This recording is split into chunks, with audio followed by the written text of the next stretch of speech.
آزاد کشمیر کے وزیر تعلیم سکولز دیوان علی خان چغتائی نے پاکستان بھر میں پہلی تعلیمی پالیسی کے اجراء اور این ٹی ایس کے ساتھ معاہدے پر سیکٹری سکولز اور ان کی ٹیم کو مبارکباد دیتے ہوئے کہا ہے کہ میرٹ کی بالادستی اور شفافیت کے قیام کے لیے موجودہ وزیر اعظم اور ان کی کابینہ نے خود اپنی صوابدید ختم کرتے ہوئے این ٹی ایس کے نئے معاہدے سے انٹرویو کے نمبرات کو ختم کیا ہے۔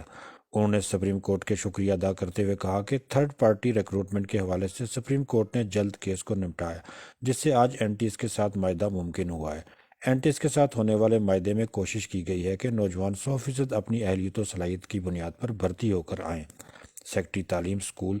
رزاق احمد ندیم نے کہا کہ این ٹی ایس کے ساتھ معاہدہ ایک سنگ میل ہے، جس کے تحت محکمہ تعلیم میں سب سے بڑی ریکروٹمنٹ ہونے جا رہی ہے۔ محکمہ تعلیم سکولز میں ٹیچر کے بھرتی کے لیے معروف recruitment agency national testing service یعنی این ٹی ایس اور محکمہ تعلیم سکولز کے مابین معاہدہ طے پا گیا ہے۔